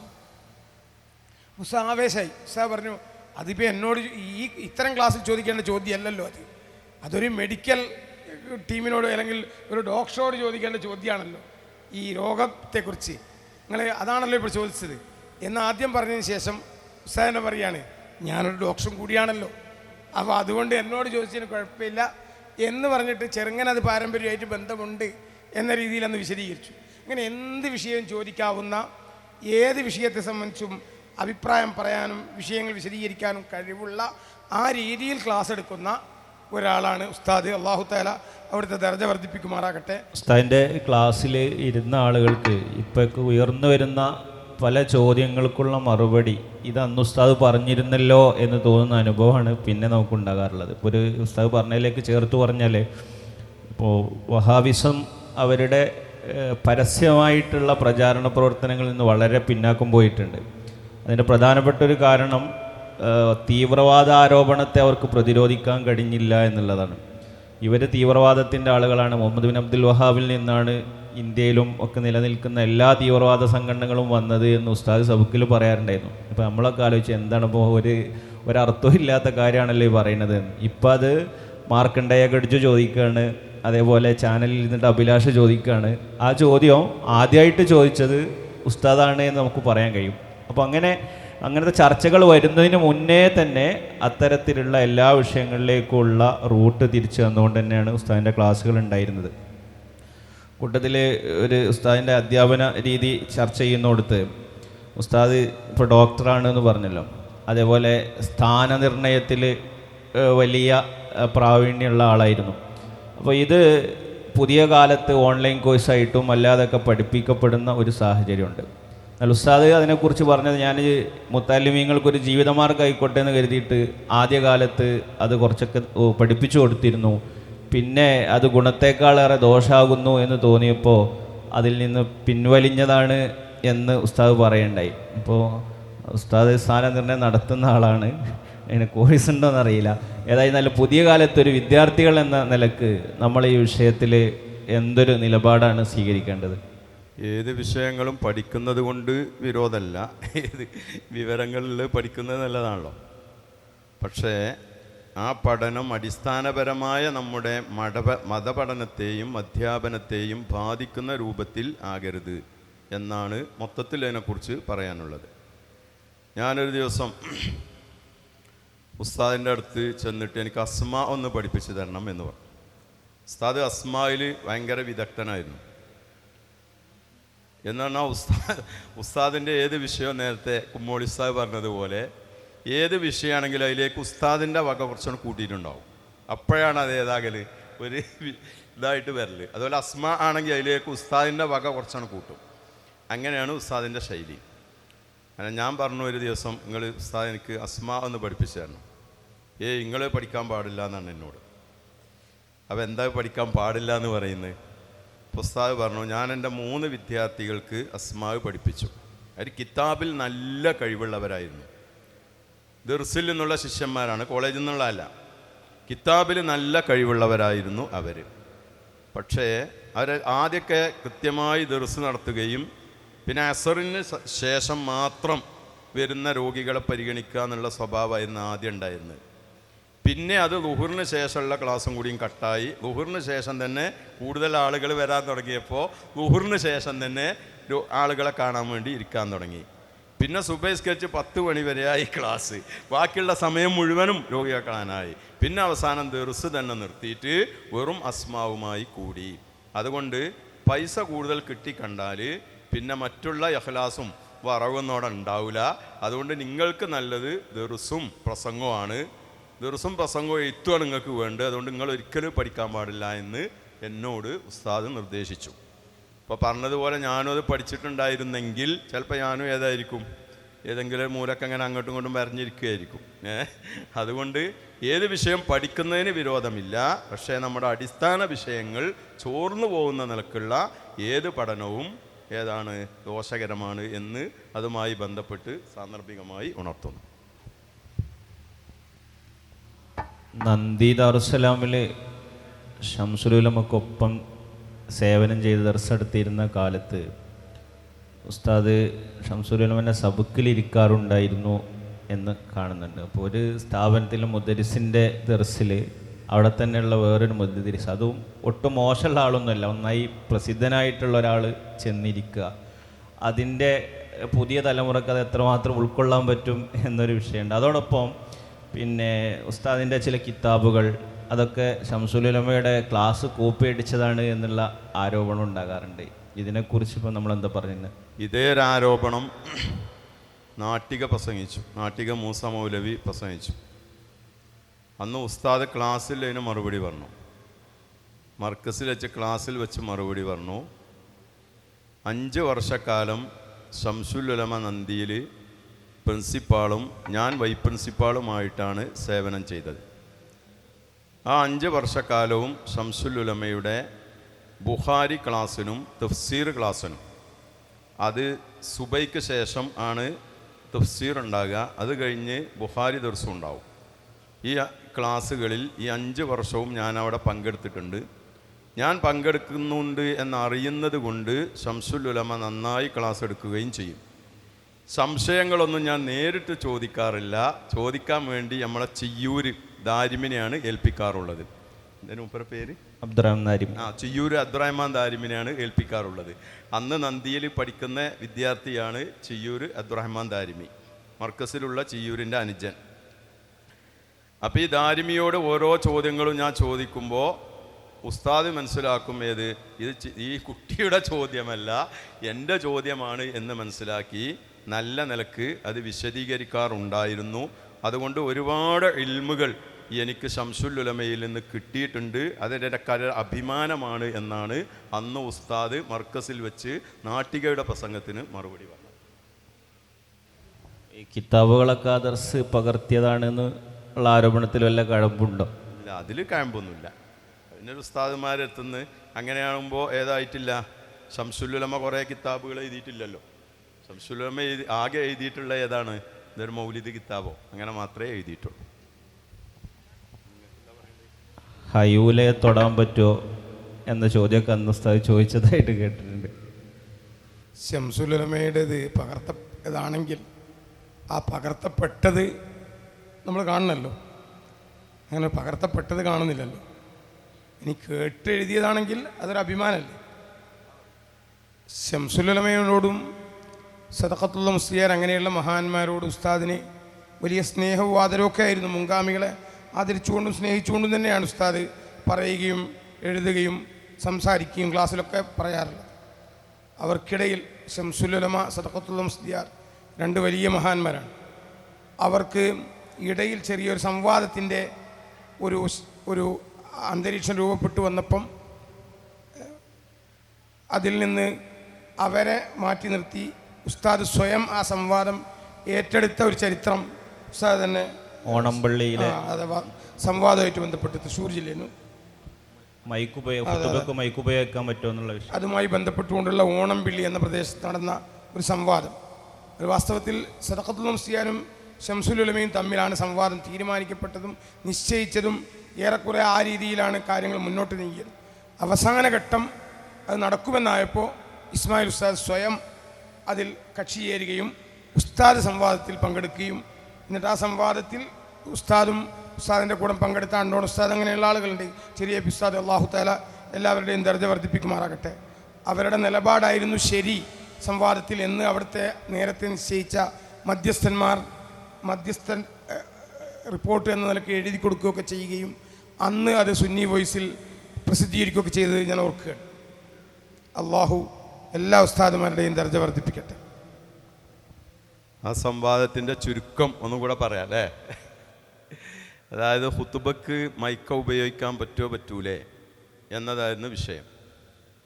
നേരത്തെ പറഞ്ഞതുപോലെ ശംസുലുലമയും സദഖത്തുൽ ഉസ്താദുമായിരുന്നു സംവാദം നിശ്ചയിച്ചിരുന്നത്. അപ്പോൾ അവർ തമ്മിൽ ഇനി ഒരു ഇത് വേണ്ട, കാരണം മുമ്പ് പതിയോ ആരുമായിട്ട് എന്തൊരു വാദപ്രതിവാദം നടന്നിട്ട് ചെറിയ പ്രശ്നം അല്ലേ ശംസുലുലമ. അതായത് ശംസുലുലമ വാദപ്രതിവാദത്തിന് പോയാൽ അപ്പുറത്തിരിക്കണ ആളെ ബഹുമാനം ഇതൊന്നും നോക്കിക്കോണമെന്നില്ല. ഏതാണ് അവിടെ ജയിക്കാൻ എന്ത് ഹിക്കപ്പത്ത് എടുക്കേണ്ടത് അത് എടുക്കും. അതുകൊണ്ട് അങ്ങനെ ഇനിയിപ്പോൾ ഈ സമയത്ത് വേണ്ട എന്ന ഒരു ധാരണ ഉള്ളത് കൊണ്ടാണ് ഞാൻ അതിലേക്ക് ഇറങ്ങിയത് എന്ന് ഉസ്താദ് പറയാറുണ്ടായിരുന്നു. അങ്ങനെ ഈ മൈക്കയിൽ ഖുതുബ നിർവഹിക്കുന്ന സമയത്ത് ബിഅൻ യർഫഅൽ ഖതീബ് സൗതഹു, ഖതീബ് തൻ്റെ ശബ്ദം ഉയർത്തി 40 ആളുകളെ കേൾപ്പിക്കണം എന്നാണ് കിതാബിലുള്ളത്. അപ്പോൾ ഈ മൈക്കയിലൂടെ പറയുന്ന സമയത്ത് ഖതീബിൻ്റെ ശബ്ദം തന്നെയാണോ ശ്രോതാക്കൾ കേൾക്കുന്നത് അതല്ല മറ്റാണോ എന്നാണ് ഇപ്പോൾ അവിടെയുള്ള ചർച്ച. അപ്പോൾ ഈ ഇബാറത്ത് അപ്പോൾ ശംസുലുലമ വരുന്നില്ല എന്ന് കണ്ടപ്പോൾ മറുഭാഗത്തിൽ നിന്ന് സദഖത്തുൽ ഉസ്താദും വന്നില്ല. പിന്നെ നജീബ് മൗലവിയാണ് ആ ഭാഗത്തു നിന്ന് പങ്കെടുത്തത്. അങ്ങനെ നജീബ് മൗലവിയും ഉസ്താദും പിന്നെ ചെറിയ ഉസ്താദ് അണ്ടോൺ ഉസ്താദ് അങ്ങനെ 3 ആളുകളായിരുന്നു നമ്മുടെ ഭാഗത്തു നിന്നുണ്ടായിരുന്നത്. അപ്പോൾ ഈ ഇബാറത്ത് വായിച്ച സമയത്ത് നെല്ലിക്കുത്ത് ഉസ്താദ് ചോദിച്ചു, 40 ആള് കേൾക്കുന്ന രൂപത്തിൽ ഖതീബ് ശബ്ദം ഉയർത്തി, അതായത് മൈക്കയുടെ സ്വിച്ച് ഓഫാക്കിയ ആ നിലക്ക് ഖതീബ് ശബ്ദം ഉയർത്തി, അതോടൊപ്പം മൈക്കയും വെച്ചു, എന്നാൽ പറ്റൂല എന്നെവിടെ പറഞ്ഞത് എന്ന് ചോദിച്ചു. അതിൽ അപ്പോൾ പിന്നെ തൊയ്ഫീല കിട്ടൂലല്ലോ. അപ്പോൾ പിന്നെ നജീബ് മൗലവി എന്ത് ചെയ്തു, ഈ മൈക്കയുമായി ബന്ധപ്പെട്ട് ചർച്ച നടത്തിയ ശാസ്ത്രജ്ഞന്മാർ പറഞ്ഞ ഏതൊരു പുസ്തകത്തിൽ എഴുതിയൊരു പുസ്തകം എടുത്ത് വായിച്ചു. അപ്പോൾ ഉസ്താദ് പറഞ്ഞു, അത് ശരി, ഇപ്പം തെളിവ് തൊയ്ഫയല്ല, ആ പുസ്തകമാണ്. അപ്പോൾ അതിൽ ശബ്ദം മാറുന്നുണ്ട് എന്ന് പറയുന്നൊരു പുസ്തകമാണ്. അപ്പോൾ ശബ്ദത്തിൽ വ്യത്യാസം വരുന്നില്ല എന്ന് പറയുന്ന വേറൊരു പുസ്തകം ഉസ്താദത്തും വായിച്ചു. അപ്പോൾ തൊയ്ഫല്ല തെളിവ്, ഇനിയിപ്പോൾ ഇതാണ് തെളിവെങ്കിൽ അതിനെ ഗണ്ണിച്ചുകൊണ്ട് അതിന് മുആരിലൂടെ വന്നിട്ടുണ്ട്, അതുകൊണ്ട് അതെങ്ങനെ തെളിവാക്കാമെന്ന് ചോദിച്ചു. അതിൽ പിന്നെ അവർക്ക് മറുപടി പറയാൻ കഴിഞ്ഞില്ല. അപ്പോൾ മധ്യസ്ഥന്മാർ ദക്ഷിണക്കാരായിരുന്നു. അവർക്ക് സമസ്ത ജയിച്ചാലും സംസ്ഥാനം ജയിച്ചാലും ഒക്കെ കണക്കാണ്. അതുകൊണ്ട് ഓര് നിഷ്പക്ഷമായിട്ട് ഏതായി വിധി പറഞ്ഞു, സംസ്ഥാനക്ക് അവരുടെ വാദം തെളിയിക്കാൻ കഴിഞ്ഞില്ല എന്ന് പ്രഖ്യാപിച്ചു. ഇങ്ങനെയാണ് ആ സംവാദം ഉണ്ടായത്. ഉസ്താദ് തന്നെ നേരിട്ട് വിശദീകരിച്ച് തന്നതാണ്. സദഖത്തുൽ ഉസ്താദിനോട് സംവാദം നടത്താൻ മാത്രം അഹങ്കാരം കാണിച്ച ആളാണ് ഉസ്താദ് എന്നൊരു ആരോപണം ഉണ്ടാകാറുണ്ട്. അപ്പോൾ അതിൻ്റെ ഒരു നിജസ്ഥിതിയും കൂടി ഈ വിഷയം മനസ്സിലാക്കിയാൽ വിദ്യാർത്ഥികൾക്കൊക്കെ ഉൾക്കൊള്ളാൻ പറ്റും. ഉസ്താദിൻ്റെ രചനകളെക്കുറിച്ച് ഏത് ഭാഗത്തുനിന്ന് തുടങ്ങി അവിടെ അവസാനിപ്പിക്കണം എന്ന് നമുക്കറിയില്ല. ഒരുപാട് കാര്യങ്ങളുണ്ട്. ഉസ്താദ് മിർആത്തിനെ കുറിച്ചൊന്ന് പറഞ്ഞാൽ. മിർആത്തുൽ മിഷ്കാത്ത് 8 വാള്യങ്ങളാണ്. ഇതിൻ്റെ എഴുത്ത് തുടങ്ങിയ സമയത്ത് അതാദ്യം കയ്യെഴുത്ത് പ്രതിയായിരുന്നു ഉണ്ടായിരുന്നത്, പിന്നെയാണ് DTP ആക്കിയത്. അതൊക്കെ ഈ കൈകൊണ്ട് എഴുതലായിരുന്നു. ഈ കയ്യെഴുത്ത് പ്രതി ഉസ്താദിൻ്റെ ഏതാനും കിതാബുകളൊക്കെ കയ്യെഴുത്ത് എഴുതിയത് ഞാനായിരുന്നു. അത് എഴുത്ത് തുടങ്ങുന്ന സമയത്ത് ഞാൻ ചോദിച്ചു, ഈ മിഷ്കാത്തിന് എഴുതുന്നതിനേക്കാൾ ബുഖാരിക്ക് സ്വഹീഹുൽ ബുഖാരി അല്ലെ, അസഹുൽ കുത്തുബി ബഅദ കിതാബില്ലാഹി സ്വഹീഹുൽ ബുഖാരി എന്നല്ലേ, ഇപ്പോൾ ബുഖാരിക്ക് എഴുതല്ലേ നല്ലത് എന്നൊരു സംശയം ഞാൻ ചോദിച്ചിരുന്നു. ഉസ്താദ് പറഞ്ഞു, ബുഖാരിക്ക് എഴുതിയാൽ ബുഖാരിയിലുള്ള ഹദീസുകൾക്ക് മാത്രമല്ലേ വിശദീകരണം ആവുള്ളൂ. മിഷ്കാത്തിൽ എല്ലാ ഗ്രന്ഥങ്ങളുടെയും ഹദീസുകളുണ്ട്. ബുഖാരിയിലെ ഹദീസുണ്ട്, മുസ്ലിമിലുണ്ട്, തുർമുദിണ്ട്, അബൂദാവൂദുണ്ട്, നസായി ഉണ്ട്. ഇപ്പം ഏകദേശം എല്ലാ ഹദീസുകളുടെയും വിശദീകരണം വരാൻ നല്ലത് മിഷ്കാത്തിന് എഴുതലാണ് എന്ന് പറഞ്ഞിട്ടാണ് വിശദീകരണം എഴുതാൻ വേണ്ടി മിഷ്കാത്ത് തിരഞ്ഞെടുത്തത്. പിന്നീട് മിഷ്കാത്തിൻ്റെ ഹാഷ്യകളിൽ പ്രധാനപ്പെട്ടതാണ് മിർക്കാത്ത് മുല്ല അലിയുൽ ഖാരി എഴുതിയ. ഈ മുല്ല അലിയുൽ ഖാരി ഹനഫി മദ്ഹബുകാരനാണ്. അതുകൊണ്ട് ഓരോ ഹദീസുകളും വിശദീകരിക്കുന്ന സമയത്ത് ഹനഫി മദ്ഹബിനെ റാജിഹാക്കിക്കൊണ്ടായിരിക്കും മിർക്കാത്തിലുള്ള തെളിവുകളും പരാമർശങ്ങളും വിശദീകരണങ്ങളും ഒക്കെ വരിക. അപ്പോൾ നമ്മൾ ഷാഫി മദ്ഹബുകാരല്ലേ, അതുകൊണ്ട് മിഷ്കാത്ത് എന്ന് പറഞ്ഞാൽ ഇവിടെ ഏകദേശം എല്ലാ പള്ളി ദർസുകളിലും കോളേജുകളിലും ഓതുന്ന ഗ്രന്ഥമാണ് തഫ്സീർ മിഷ്കാത്ത് എന്നാണ് നമ്മൾ പറയാം. തഫ്സീർ ജലാലൈനി ഓതും, മിഷ്കാത്ത് ഹദീസിൻ്റെ ഗ്രന്ഥമായിട്ട് മിഷ്കാത്ത് ഓതും. അതുകൊണ്ട് ഷാഫി മദ്ഹബ് റാജിഹാക്കിക്കൊണ്ടുള്ള ഒരു വിശദീകരണം അതിന് ആവശ്യമാണ് എന്ന് പറഞ്ഞുകൊണ്ടാണ് മിഷ്കാത്തുൽ മസാബിഹിൻ്റെ വ്യാഖ്യാനം എഴുതാൻ തുടങ്ങിയത്. ആ വ്യാഖ്യാനം 8 വാള്യങ്ങളുണ്ട്. ഇന്ന് അത് ലഭ്യമാണ്. അതെടുത്ത് പരിശോധിച്ച് നോക്കിയാൽ ഈ യുക്തിവാദികൾ വിമർശിക്കുന്ന ചില ഹദീസുകളുണ്ട്. അതുപോലെ തന്നെ പുത്തൻ ആശയക്കാർ ദുർവ്യാഖ്യാനം ചെയ്യുന്ന ഹദീസുകളുണ്ട്. ഇതിൻ്റെയൊക്കെ കൃത്യമായ വിശദീകരണം ഉസ്താദ് അതിൻ്റെ ഷറഹുകളിൽ രേഖപ്പെടുത്തി വച്ചിട്ടുണ്ട്. ഒരൊറ്റ ഉദാഹരണം ഞാൻ പറയാം. ഈ തങ്ങന്മാർക്ക് സക്കാത്ത് കൊടുക്കാൻ പാടില്ല എന്നുണ്ടല്ലോ. ഇന്നമാഹിയ ഔസാഫുന്നാസ്, അത് ജനങ്ങളുടെ അഴുക്കുകളാണ് സക്കാത്ത്. ലാ തഹില്ലുലി മുഹമ്മദിൻ വലാലി ആലി മുഹമ്മദിൻ സ്വല്ലല്ലാഹു അലൈഹി വസല്ലം. ഇത് ജനങ്ങളുടെ അഴുക്കുകളാണ്. അഴുക്കുകൾ എന്ന് പറഞ്ഞാൽ നമ്മളൊരു വസ്ത്രം കഴുകുന്ന സമയത്ത് ആ വസ്ത്രത്തിൽ നിന്ന് അഴുക്കുകൾ പോകും. അതുപോലെ ഒരു വർഷം സക്കാത്ത് കൊടുക്കേണ്ട സ്വത്ത് ഒരാൾ കയ്യിൽ വച്ചാൽ 2.5% ഇവിടെയുള്ള സക്കാത്തിൻ്റെ അവകാശികൾക്കായി ആയി മാറിയത്. അതുകൊണ്ട് ആ സക്കാത്തിൻ്റെ അവകാശികളുടെ വിഹിതം ഇതിൽ നിന്ന് പോയാൽ മാത്രമേ ബാക്കിയുള്ള സ്വത്ത് ശുദ്ധിയാകുന്നുള്ളൂ. അതുകൊണ്ട് അഴുക്കല്ലെങ്കിലും ഒരു അഴുക്കിൻ്റെ സ്ഥാനം പോലെയാണത്. ഒരു തശ്ബീഹാക്കിക്കൊണ്ടാണ് ആ പ്രയോഗമുള്ളത്. അതുകൊണ്ടത് തങ്ങന്മാർക്ക് പറ്റൂല എന്ന ഹദീസ് ഇങ്ങനെ എഴുതിയ സമയത്ത് ഞാൻ വെറുതെ ഒരു സംശയമാണ് ചോദിച്ചതാണ് ഇത്. അതായത് എന്തെങ്കിലും ഉസ്താദിന് നല്ലോണം ചോദിക്കാൻ വേണ്ട എന്നോട് ആദ്യം തന്നെ പറയും, ഞാനൊന്ന് വിശദീകരിച്ചെന്നാൽ വേഗം മനസ്സിലായി എന്ന് പറയരുത്. ഉസ്താദ് ഒന്നാമത്തെ നിർദ്ദേശമാണ്. എനിക്ക് വേഗം തിരിന്നറിയാൻ വേണ്ടി വേഗം മനസ്സിലായി എന്ന് പറയരുത്. ഉസ്താദ് പറഞ്ഞാൽ അങ്ങനെ ഇബാർത്തതാ. ഞാനൊന്ന് പറയുമ്പോൾ എനിക്ക് വേഗം തിരിയണ ആളാന്ന് മനസ്സിലാക്കാൻ വേണ്ടി വേഗം മനസ്സിലായി എന്ന് പറയരുത്. ആയാലും മനസ്സിലായിട്ടില്ല എന്ന് തന്നെ പറയണം, എന്നാലേ ബാക്കി വിശദീകരണം കിട്ടൂ എന്നോട് സാധാരണ പറയാമെന്നാണ്. അതുകൊണ്ട് എന്ത് പറഞ്ഞാലും ഞാൻ ശക്തിയായിട്ട് ഇങ്ങനെ എതിർക്കുന്ന സ്വഭാവമാണുള്ളത്. അതായത് ഉസ്താദ് ദേശമല്ല ഉസ്താദിന് ആദ്യം സമ്മതം തന്നതും അങ്ങനെ തന്നെ ചെയ്യണമെന്ന് പറഞ്ഞതുമാണ്. അതിൽ ഞാൻ ചോദിച്ചു, തങ്ങന്മാർക്ക് അഴുക്ക് പറ്റൂല, ശരി, അഴുക്ക് സാധുക്കളെ തീറ്റിക്കണത് ശരിയാണോ എന്ന് ചോദിച്ചു. അങ്ങനെ തന്നെ അതേ ഇബാർത്തോണ്ടാണ് ഞാൻ ചോദിച്ചത്. ഈ സക്കാത്ത് എന്നുള്ളത് തങ്ങന്മാർക്ക് പറ്റൂല, അതിപ്പോൾ ഏതാണ്, അഴുക്കാണെന്നല്ലേ പറഞ്ഞത്. എന്നാൽ ഈ അഴുക്കാണോ ഇപ്പം നമ്മൾ ഈ പാവങ്ങളെ തീറ്റിക്കണത്, പാവങ്ങൾക്ക് അഴുക്ക് കൊടുക്കണത് ശരിയാണോ എന്ന് ഞാൻ സംശയം ചോദിച്ചു. അപ്പോൾ ഉസ്താദ് പറഞ്ഞു, ആ പറഞ്ഞു നിങ്ങൾക്ക് മനസ്സിലായിട്ടില്ല അതാണ്. അപ്പോൾ ഞാൻ പറഞ്ഞില്ല, എനിക്ക് മനസ്സിലായിട്ടില്ല എന്ന് പറഞ്ഞു. അപ്പോൾ ഉസ്താദ് വിശദീകരിച്ചു, അത് അഴുക്ക് എന്ന് പറഞ്ഞത് ഇപ്പം നബി സല്ലല്ലാഹു അലൈഹി വസല്ലമ തങ്ങൾ പുതിയൊരു പ്രസ്ഥാനമായിട്ട് വന്നു. അതായത് ആരോപണം വരുന്ന വകുപ്പാണ് പറയുന്നത്. മുനാഫിക്കീങ്ങളൊക്കെ അത് ഉപയോഗപ്പെടുത്തും. പുതിയൊരു പ്രസ്ഥാനമായിട്ട് വരും. അപ്പം ഞാൻ പുതിയൊരു പ്രസ്ഥാനമായിട്ട് വരികയാണ്. നിങ്ങൾ കുറേ ആളുകളൊക്കെ ഉസ്താദിൻ്റെ വിശദീകരണം അങ്ങനെയാണ്. നിങ്ങൾ കുറേ ആളുകളൊക്കെ എൻ്റെ പ്രസ്ഥാനത്ത് ചേർന്നു. അങ്ങനെ കുറേ സമ്പന്നരുണ്ട്, പാവപ്പെട്ടവരുണ്ട്. അങ്ങനെ ഈ സമ്പന്നരോട് ഞാൻ പറയാം, ഞങ്ങളൊക്കെ എല്ലാ കൊല്ലവും നിങ്ങളെ സ്വത്തിൻ്റെ നിശ്ചിത വിഹിതം എനിക്കും എൻ്റെ കുടുംബത്തിനും തരണം എന്നാകുമല്ലോ അവർക്ക് സക്കാത്ത് വാങ്ങണം എന്ന് വന്നാൽ. അങ്ങനെ ആയിരിക്കുമല്ലോ എൻ്റെ അർത്ഥം. നിങ്ങളുടെ സമ്പത്തിൻ്റെ നിശ്ചിത വിഹിതം എനിക്കും എൻ്റെ കുടുംബത്തിനും തരണം എന്ന് പറഞ്ഞാൽ ഇതൊരു സ്വാർത്ഥ താല്പര്യത്തിൻ്റെ പ്രസ്ഥാനമാണ് എന്ന് പറഞ്ഞുകൊണ്ട് ആരോപണം വരും. അതുകൊണ്ട് ആരോപണം വരുന്ന സ്വത്ത് തിന്നത് അഴുക്ക് തിന്നുന്നതിന് തുല്യമാണ്. അതുകൊണ്ട് അവരിലേക്ക് ചേർത്തിയാൽ അത് അഴുക്കാണ്. അതേ സമയത്ത് സാധു സംരക്ഷണം എന്നത് മതമുള്ളവനും ഇല്ലാത്തവനും എല്ലാവരും ഇഷ്ടപ്പെടുന്നൊരു കാര്യമാണ്. സമ്പന്നരോട് നിങ്ങളൊക്കെ നിങ്ങളുടെ സ്വത്തിൽ നിന്ന് നിശ്ചിത വിഹിതം ഈ പാപങ്ങൾക്ക് കൊടുക്കണം എന്ന് പറഞ്ഞാൽ അതിൻ്റെ പേരിൽ ഒരു ആക്ഷേപം വരൂല. അതുകൊണ്ട് അവരിലേക്ക് ചേർത്തിയാൽ അത് അഴുക്കല്ല എന്ന് ഉസ്താദ് വിശദീകരിച്ചു. ഈ നിലക്കുള്ള വിശദീകരണങ്ങളൊക്കെ ഒരുപാട് വിശദീകരണങ്ങൾ മിർആത്തിൻ്റെ വ്യാഖ്യാനത്തിൽ കാണാം. അതുകൊണ്ട് മുത്തഅല്ലിമീങ്ങളൊക്കെ അത് നോക്കുകയും പഠിക്കുകയും വേണമെന്ന് സാന്ദർഭികമായി ഉണർത്തുന്നു. പ്രസിദ്ധീകരിച്ച ഞാനല്ല കേട്ടോ. മിർആത്ത് പ്രസിദ്ധീകരിക്കുന്ന സമയത്ത് ഉസ്താദ് 15 ലക്ഷം രൂപ അതിന് ചിലവഴിച്ചിട്ടുണ്ട്. അത് മുഴുവനും എല്ലാ കോപ്പിയും വിറ്റടിഞ്ഞാലും ആ ചിലവാക്കിയ സംഖ്യ കിട്ടൂല എന്ന ഉറപ്പോടു കൂടിയാണ് ഉസ്താദ് അത് പ്രസിദ്ധീകരിക്കുന്നത്. അപ്പോൾ കേരളത്തിലെ പണ്ഡിതന്മാരുടെ കൂട്ടത്തിലുള്ള എഴുത്തുകാർ, പ്രത്യേകിച്ച് അറബിയിൽ എഴുതുന്ന പണ്ഡിതന്മാരൊക്കെ അനുഭവിക്കുന്ന ഒരു പ്രതിസന്ധിയാണിത്. ഇത് പ്രസിദ്ധീകരിക്കാൻ ആളില്ല. ഇപ്പോൾ കോടമ്പോയ ബാവുസ്താദ് സ്വന്തമായി പ്രസിദ്ധീകരണം നടത്തിയതാണ്, വൈലത്തൂർ ബാവുസ്താദ് സ്വന്തമായി പ്രസിദ്ധീകരിച്ചതാണ്. അപ്പോൾ ആ ഒരു പ്രതിസന്ധി ഇന്നും നമ്മുടെ സമൂഹം നേരിടുന്നുണ്ട്. അപ്പോൾ ഏതായിരുന്നാലും ഇതിൻ്റെ ഒരു ആശയ പ്രചാരണം മാത്രം ലക്ഷ്യം വെച്ചുകൊണ്ട് വലിയ നഷ്ടം സാമ്പത്തികമായി ഉണ്ടായാലും വേണ്ടില്ല എന്ന് ചിന്തിച്ചുകൊണ്ടാണ് ഉസ്താദ് ആ ഗ്രന്ഥം പ്രസിദ്ധീകരിച്ചത് എന്നുകൂടി നമുക്ക് ഈ സമയത്ത് കൂട്ടിച്ചേർക്കണം. പിന്നെ ഉസ്താദിൻ്റെ ഗ്രന്ഥങ്ങളുടെ കൂട്ടത്തിൽ തൗഹീദ് ഒരു സമഗ്ര പഠനം, ഇസ്ലാമിക സാമ്പത്തിക വ്യവസ്ഥ, ഇങ്ങനെ വളരെ പ്രസിദ്ധമായ അനേകം എഡിഷൻ ഇറങ്ങിയിട്ടുള്ള ഒരുപാട് പുസ്തകങ്ങളുണ്ട്. ഇതിൽ ഈ തൗഹീദ് ഒരു സമഗ്ര പഠനം എന്ന പുസ്തകം 300ഓളം പേജുണ്ട്. അത് പൂർണ്ണമായും ഷംസുലുലമ ഇ.കെ. ഉസ്താദിനെ വായിച്ച് കേൾപ്പിച്ച് ഉസ്താദ് അതിൽ അഭിപ്രായങ്ങൾ പറഞ്ഞതിന് ശേഷം പ്രസിദ്ധീകരിച്ച ഒരു ഗ്രന്ഥമാണ്.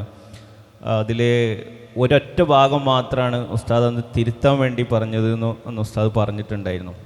അതിൽ പറഞ്ഞത്, നിങ്ങൾ എഴുതിയത് ശരിയാണ്, പക്ഷേ സാധാരണക്കാരോട് അത് പറയാൻ പാടില്ല എന്ന് ഷംസുലുലമക്കും അങ്ങനെ നിലപാടുണ്ടായിരുന്നു എന്നാണ് നമുക്ക് മനസ്സിലാകുന്നത്. ഏതായിരുന്നാലും ഉസ്താദിൻ്റെ പ്രധാനപ്പെട്ട നമ്മുടെ വിദ്യാർത്ഥി ആ വിഷയം അല്ലാഹുവിൻ്റെ അടുക്കൽ നജാത്തുണ്ട്, അതായത് ഷഹാദത്ത് കലിമ മനസ്സിൽ ഉറപ്പിച്ചു, പക്ഷേ അത് തുറന്ന് പ്രഖ്യാപിച്ചില്ല. എന്നാൽ അവന് ഫീമാ ബൈനഹു വ ബൈനല്ലാഹി നജാത്ത് ഉണ്ടാകും. അതേ സമയത്ത് ദുന്യാവിൽ അവനെ നമ്മൾ മുസ്ലിമായി പരിഗണിക്കുകയില്ല എന്നൊരു മദ്ഹബ് ഉണ്ടല്ലോ. ഈ മദ്ഹബാണ് ആ പറഞ്ഞത്. അത് അതിൽ നിന്ന് ഒഴിവാക്കണം. കാരണം അങ്ങനെ പറയുകയാണെങ്കിൽ ഇവിടെയുള്ള പലർക്കും ചിലപ്പോൾ ആ വിശ്വാസം ഉണ്ടാകാൻ സാധ്യതയുണ്ട്. അതുകൊണ്ട് അവരൊക്കെ നമ്മളിത് പ്രഖ്യാപിച്ചിട്ടില്ലെങ്കിലും അള്ളാൻ്റെ അടുത്ത് രക്ഷപ്പെടും എന്ന് ചിന്തിക്കുമല്ലോ. വിഷയം അതായിരുന്നു. ഈ ഗ്രന്ഥങ്ങളൊക്കെ വിദ്യാർത്ഥികൾക്ക് ഒരു പുതിയ തലമുറ അല്ലാതെ ഉസ്താദിൻ്റെ ഗ്രന്ഥങ്ങൾ വായിക്കുന്നില്ല എന്നുള്ളതാണ് ശരി. ദർസിലൊക്കെ ഉള്ള ആവശ്യം വരുന്ന ചില കിതാബുകൾ അവലംബിക്കുക എന്നതിലപ്പുറത്ത് പുതിയ തലമുറ ഉസ്താദിനൊന്നും ഒട്ടും വായിക്കുന്നില്ല. അപ്പോൾ ഈ തൗഹീദും ഇസ്ലാമിക സാമ്പത്തിക വ്യവസ്ഥയൊക്കെ പുതിയ തലമുറ വായിക്കേണ്ടതിൻ്റെ ഒരു ആവശ്യകതയും കൂടി ഉസ്താദ് സൂചിപ്പിച്ചാൽ നന്നാവും. അപ്പോൾ ഈ 20 മിസ്കാൽ സക്കാത്ത് കൊടുക്കുമ്പോൾ അതിൻ്റെ അളവ് എത്രയാണ് എന്നുള്ളത് കുറേ കാലം ഒരു തീർപ്പാകാതെ നിന്നു. ഇസ്ലാമിക സാമ്പത്തിക വ്യവസ്ഥ ഇറങ്ങിയപ്പോൾ അതിലൊരു തീർപ്പായി എന്നൊക്കെ പറഞ്ഞു കേട്ടിട്ടുണ്ട്. തൗഹീദ് ഒരു സമഗ്ര പഠനം ഇവിടെ പറഞ്ഞതുപോലെ വളരെ അമൂല്യമായ ഒരു ഗ്രന്ഥമാണ്. തൗഹീദുമായി ബന്ധപ്പെട്ട അടിസ്ഥാന വിഷയങ്ങളെല്ലാം അതിൽ സമഗ്രമായി തന്നെ, ആ പേര് പോലെ സമഗ്രമായി ചർച്ച ചെയ്യപ്പെട്ടിട്ടുണ്ട്. തൗഹീദുർ റുബൂബിയത്ത്, തൗഹീദുൽ ഉലൂഹിയത്ത്, ആ വിഭജനമൊക്കെ ആദ്യമായി നമ്മൾ കേൾക്കുന്നത് തന്നെ ഉസ്താദിൻ്റെ ആ ഒരു പ്രസിദ്ധീകരണം വന്നതോടുകൂടി. അപ്പോൾ നമുക്ക് ആ തൗഹീദ് ഒരു സമഗ്ര പഠനം വായിച്ചാൽ തൗഹീദിനെതിരെ ഏതെല്ലാം വാദങ്ങൾ വരുന്നുവോ അല്ലെങ്കിൽ വന്നിട്ടുണ്ടോ അതിനെയെല്ലാം പ്രതിരോധിക്കാനും ഗണ്ണിക്കാനുമുള്ള ഒരു ആർജവം നമുക്ക് ലഭിക്കും. അതുകൊണ്ട് തീർച്ചയായും വിദ്യാർത്ഥികൾ തേടിപ്പിടിച്ച് നമ്മൾ വളരെ ഗൗരവതരത്തിൽ, വെറും വായിച്ച് വിടലല്ല, വളരെ ഗൗരവത്തോടുകൂടെ വായിക്കേണ്ട ഒരു പുസ്തകമാണ്, ഒരു ഗ്രന്ഥമാണ് തൗഹീദ് ഒരു സമഗ്ര പഠനം. നമ്മളൊക്കെ പല പ്രാവശ്യം ഒരുപക്ഷെ അത് വായിച്ചു നോക്കിയിട്ടുണ്ടാകും. ആദ്യം ഇറങ്ങിയ തൗഹീദ് ഒരു സമഗ്ര പഠനം, അതിനെക്കുറിച്ചാണ് ഞാൻ പറയുന്നത്. പിന്നീട് ഇറങ്ങിയതിനെക്കുറിച്ച് എനിക്കറിയില്ല. ഫസ്റ്റിൽ നന്ദിയിൽ ഉസ്താദ് വൈസ് പ്രിൻസിപ്പളായി സേവനം ചെയ്യുന്ന കാലത്ത് ഇറങ്ങിയിട്ടുള്ള തൗഹീദ് ഒരു സമഗ്ര പഠനം, അതിൽ നമ്മുടെ PMK ഫൈസി ഉസ്താദ് അതിൽ വലിയ ആ എഴുത്തിലും സംവിധാനത്തിലൊക്കെ സ്വാധീനം ചെലുത്തിയിട്ടുണ്ട് എന്ന് ഇസ്മായിൽ ഉസ്താദിനെ പറഞ്ഞു കേട്ടിട്ടുണ്ട്. അള്ളാഹു തആല എല്ലാവർക്കും മഗ്ഫിറത്തും മർഹമത്തും നൽകുമാറാകട്ടെ. പിന്നെ മതങ്ങൾ താരതമ്യ പഠനം, അതും നല്ല നമ്മൾ വായിക്കേണ്ട, പുതിയ കാലത്ത് പ്രത്യേകിച്ച് വായിച്ചിരിക്കേണ്ട ഗ്രന്ഥമാണ്. അതിൽ പുനർജന്മ സിദ്ധാന്തത്തെക്കുറിച്ചും അതേപോലെ ത്രിമൂർത്തികളെ സംബന്ധിച്ചും അങ്ങനെയുള്ള പുതിയ പല വിഷയങ്ങളെ സംബന്ധിച്ചും ആധുനിക കാലത്ത് ചർച്ച നടക്കാൻ സാധ്യതയുള്ള പല വിഷയങ്ങളെ സംബന്ധിച്ചുള്ള വിവരണങ്ങൾ ആ മതങ്ങളിലൂടെ പഠന പര്യടനം എന്ന ആ ഗ്രന്ഥത്തിൽ നമുക്ക് കാണാൻ കഴിയും. സാമ്പത്തിക ശാസ്ത്രവുമായി ബന്ധപ്പെട്ട വിഷയങ്ങൾ, പുതിയ കാലത്ത് നടക്കുന്ന ഒരുപാട് വിഷയങ്ങൾ അതിലൂടെ നമുക്ക് നമ്മുടെ ഇപ്പോൾ നടക്കുന്ന സംഭവങ്ങളുമായി ബന്ധിപ്പിച്ച് വിഷയങ്ങൾ മനസ്സിലാക്കാനുള്ള ഒരു ദിശ ഈ പുസ്തകങ്ങൾ നമുക്ക് നൽകും. അതുകൊണ്ട് ഇസ്മായിൽ ഉസ്താദിൻ്റെ പുസ്തകങ്ങൾ തേടിപ്പിടിച്ച് വായിക്കാൻ എല്ലാവരും, പണ്ഡിതന്മാരും വിദ്യാർത്ഥികളും എല്ലാവരും ശ്രമിക്കുന്നത് വളരെ ഉപകാരപ്രദമാണ്. ഉസ്താദിൻ്റെ അഖായിദു സുന്ന, ഫിഖ്ഹു സുന്ന, ആ ഗ്രന്ഥങ്ങളിലും നമ്മളതിൻ്റെ ഫീരിസ്റ്റ് നോക്കിയാൽ നമുക്ക് മനസ്സിലാകും. ആധുനിക കാലത്ത് ചർച്ച ചെയ്യപ്പെടുന്ന ഒരുപാട് വിഷയങ്ങൾ പരിഹാരം അതിലുണ്ട്.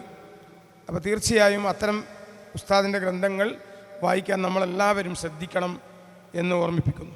പുതിയ തലമുറക്ക് ഒട്ടും പരിചയമില്ലാത്ത ഒരു മേഖലയാണ് ഈ കോടതിയിൽ പണ്ഡിതന്മാർ നേരിട്ട് ചെന്ന് വിഷയങ്ങൾ അവതരിപ്പിക്കുക എന്നുള്ള ഒരു സംഭവം. അപ്പോൾ അതിലും കൂടി ഇടപെട്ട ആളാണ് ഉസ്താദ്. ഒരുപാട് അനുഭവങ്ങളുണ്ട്. കൊച്ചിയിലെ ചെമ്പിട്ടപ്പള്ളിയുമായിലെ ഖാദിയാനികളുമായി ബന്ധപ്പെട്ട വിഷയത്തിലൊക്കെ ഉസ്താദ് കോടതിയിൽ ഹാജരായിട്ടുണ്ട്. അപ്പോൾ അതിലൊരു 1-2 അനുഭവങ്ങൾ ഉസ്താദ് കൂട്ടിച്ചേർത്താൽ നന്നായി. ഖുതുബ പരിഭാഷയുമായി ബന്ധപ്പെട്ട് തിരൂർ കോടതിയിൽ ഒരു കേസുണ്ടായിരുന്നു. കാലങ്ങളായി അറബിയിൽ ഖുതുബ ഓതി വരുന്ന ഒരു പള്ളി, ആ പള്ളിയിൽ പുത്തനാശയക്കാർ ചിലർ വന്ന് ഖുതുബ മലയാളത്തിലാക്കണം എന്നാവശ്യപ്പെടുകയും അവിടെ പ്രശ്നം സൃഷ്ടിക്കുകയും അങ്ങനെ കേസ് കോടതിയിലെത്തുകയും ചെയ്തു. അങ്ങനെ കോടതിയിൽ വന്യരായ നെല്ലിക്കുത്തുസ്താദും വന്യരായ ചെറിയപ്പിസ്താദും ആണ് അന്ന് കോടതിയിൽ നമ്മുടെ ഭാഗത്തിൽ നിന്ന് പണ്ഡിതന്മാരായി ഹാജരായത്. കോടതിയിൽ ഈ വക്കീലന്മാർക്ക് നമ്മൾ പറയുന്ന തെളിവുകളൊക്കെ ആദ്യം എഴുതി നൽകേണ്ടതുണ്ട്. അങ്ങനെ ഖുതുബ പ്രസംഗമാണ് എന്ന് വന്നാൽ പിന്നെ അത് തിരിയാത്ത ഭാഷയിലാകണം എന്ന് പറഞ്ഞാൽ അത് മഴക്കൂലല്ല, ബുദ്ധിക്ക് ഉൾക്കൊള്ളാൻ കഴിയൂല. ഖുതുബ പ്രസംഗമാണ്, അല്ലെങ്കിൽ ഉപദേശമാണ് എന്ന് പറയുമ്പോൾ അത് ജനങ്ങൾക്ക് തിരിയേണ്ടതെന്നാൽ ഏത് ബുദ്ധിയും ചിന്തിക്കൂ. അതുകൊണ്ട് ഖുതുബ എന്ന് പറഞ്ഞത് പ്രസംഗമാണ് എന്ന് ഒരിക്കലും നമ്മുടെ ഭാഗത്തിൽ നിന്ന് വരാൻ പാടില്ല എന്ന് ഉസ്താദ് നിർബന്ധം പിടിച്ചു. അന്ന് ആ ഖുതുബ പ്രത്യേകം ഒരു ഇബാദത്താണ് എന്ന് പറയാം. അങ്ങനെ പറഞ്ഞാലും, കാരണം ഈ ജഡ്ജി അമുസ്ലിമാണ്, അതുകൊണ്ടാവും പറ്റൂല എന്ന് പറഞ്ഞിട്ട് ഉസ്താദ് പറഞ്ഞു, എന്നാൽ പിന്നെ എന്താ പറയണ്ടേ, ഖുതുബ എന്നത് ഒരു കീർത്തനമാണ് എന്ന് പറയണം. ഖുതുബ എന്നത് കീർത്തനമാണ്. ലിയന്നഹാ ദിക്റുൻ മഫ്റൂദുൻ ഉണ്ടല്ലോ. ഈ കീർത്തനം എന്ന് പറഞ്ഞാൽ മലയാള ഡിക്ഷണറി നോക്കിയാൽ അറിയാം, അത് പ്രത്യേക രൂപത്തിലും ഭാവത്തിലും ശൈലിയിലുള്ള ഒരു ഏലക്കോ ഈണക്കോ ഒക്കെ എന്താണ് ഇങ്ങനെ പാട്ടുകൾ ഇതേ ശൈലിയിലുള്ള ഒരു പ്രത്യേക രൂപത്തിലും ഭാവത്തിലും ചൊല്ലേണ്ട സംഗതിക്കാണ് കീർത്തനം എന്ന് പറയുന്നത്. അപ്പോൾ ഈ കീർത്തനം എന്താണെന്ന് ജഡ്ജിക്ക് മനസ്സിലാവും. എന്നാൽ ഈ കീർത്തനം എങ്ങനെ ഖുതുബയെ പറ്റി പറയാ, അത് ദിക്റുൻ മഫ്റൂദുൻ എന്ന് കിതാബിൽ പറഞ്ഞിട്ടുണ്ടല്ലോ, അതുകൊണ്ട് കീർത്തനമാണ് എന്ന് പറയണമെന്ന് ഉസ്താദ് വാദിച്ചു. അത് ചെറിയ പിസ്താവ് പറഞ്ഞു, എന്നാൽ ഞാൻ പറയില്ല, നിങ്ങൾ പറഞ്ഞോളി. അങ്ങനെ ആയിക്കോട്ടെ, ഞാൻ പറഞ്ഞോളാം പറഞ്ഞു. അപ്പം മറുവശത്തുള്ള ആളുകൾ ഖുതുബ എന്ന് പറഞ്ഞാൽ ഇബാദത്താണ് എന്നാണ് ഇവർ പറയാ എന്ന് കരുതി വിചാരിച്ച് അതിന് പറയാനുള്ള ഗണനങ്ങളും ഇതൊക്കെ ഒരുക്കി വെച്ചിരിക്കുകയാണ്. അതിൽ ഇവർ പറഞ്ഞു ഖുതുബ എന്ന് പറഞ്ഞാൽ പ്രസംഗമാണ് എന്ന് മറുഭാഗം വിഷയം അവതരിപ്പിച്ചു. ഉസ്താദ് എന്ത് ചെയ്ത്, എന്ത് പ്രസംഗം ആദ്യമായിട്ട് കേൾക്കണ മാതിരി ഒരാൾ ആദ്യമായിട്ട് കേൾക്കുമ്പോഴൊരു അത്ഭുതത്തോടൊരു ചോദ്യം. അപ്പം ഇയാൾ എന്തോന്ന് പുതിയത് എന്തോന്ന് പറഞ്ഞാൽ തോന്നിപ്പണ നിനക്ക് എന്തേ പറഞ്ഞ പ്രസംഗമെന്ന് ചോദിച്ചു. അപ്പം ഈ ജഡ്ജിക്കും തോന്നി ഇവൻ എന്തോന്ന് തട്ടിപ്പാക്കിയിരിക്കണമെന്ന്, കാരണം ഉസ്താദിൻ്റെ ശൈലി കണ്ടപ്പോൾ അതൊരു പോയിൻ്റാണ്. അപ്പം എന്ത് ചെയ്തു, അപ്പം പിന്നെ ജഡ്ജി ചോദിച്ചു എന്താന്ന് ചോദിച്ചു, പിന്നെ എന്താന്ന് ചോദിച്ചു, കീർത്തനമാണ് എന്നാണ്. അത് കീർത്തനമാണ്, അതിന് ഞങ്ങളുടെ മതത്തിൽ ചില പ്രത്യേക രൂപങ്ങളും ഭാവങ്ങളും ഉണ്ട്, അത് അതേ ശൈലിയിൽ തന്നെ നടത്തപ്പെടേണ്ടതാണ് എന്ന് പറഞ്ഞു. അതിൽ ജഡ്ജി യെസ് എന്നാണ്. ജഡ്ജിമാരൊരിക്കലും അങ്ങനെ പെട്ടെന്ന് ഏത് പറയലില്ല, യെസ് പറയലില്ല. ഇവിടെ ഈ കീർത്തനം എന്ന് പറഞ്ഞാൽ ആർക്ക് തിരിയും? ഈ ജഡ്ജിക്ക് തിരിയും. കാരണം അയാൾ മുസ്ലിമല്ല, മുസ്ലിമാണ്. അപ്പോൾ അയാൾക്ക് വേഗം മനസ്സിലായി. കാരണം കീർത്തനം എങ്ങനെ ചെയ്യണം എന്നുള്ളത് അവരുടെ ഇതിൽ ഏതുണ്ട്, നിയമമുണ്ട്, ആ നിയമം ഇയാൾക്ക് അറിയും. അതുകൊണ്ട് അങ്ങനെ ചെയ്യേണ്ട ഞങ്ങളുടെ ഇതിലുള്ള ഒന്നാണിത് എന്ന് പറഞ്ഞു. അതോടുകൂടെ അവിടെ ഖുത്ബ പരിഭാഷ നടത്താൻ പാടില്ല എന്നുള്ളത് കോടതി വിധിച്ചു. അങ്ങനെ വിജയകരമായൊരു വിധി അവിടെ നടന്നു. അതിന് സ്വീകരിച്ച ഹിക്മത്ത് ഇതായിരുന്നു. എന്നാൽ ഈ പറഞ്ഞത് തെറ്റിയിട്ടുണ്ടോ? ഇല്ല. ദിക്റുൻ മഫ്റൂദുൻ എന്ന്. ഇത് ഒരനുഭവമാണ്. ഇനി കുറേ സംഭവങ്ങൾ ഉണ്ടാകും. ഉസ്താദിൻ്റെ പ്രസംഗം മാത്രം മണിക്കൂറുകൾ ചർച്ച ചെയ്യാനുണ്ട്, ഉസ്താദിൻ്റെ രചനകൾ ചർച്ച ചെയ്യാനുണ്ട്. ഇങ്ങനെ ഓരോ വിഷയവും വിശദമായി ചർച്ച ചെയ്യാൻ മാത്രം വിശാലമാണെന്ന് നമുക്കറിയാം. ഏതായിരുന്നാലും വിദ്യാർത്ഥികൾ അത്തരത്തിലുള്ള മേഖലകൾ ഉസ്താദിനെ അന്വേഷിച്ച് കണ്ടെത്താൻ വേണ്ടി ശ്രമിക്കും എന്ന് പ്രതീക്ഷിക്കുകയാണ്. ഈ സംസാരം ഇവിടെ അവസാനിക്കുന്നു. ഇതിൽ സംബന്ധിച്ച ആദരണീയരായ ഉസ്താദുമാർ, വെള്ളയൂർ ഉസ്താദ്, കുമ്മോളി ഉസ്താദ് എല്ലാവിധ സന്തോഷങ്ങളും അറിയിക്കുന്നു.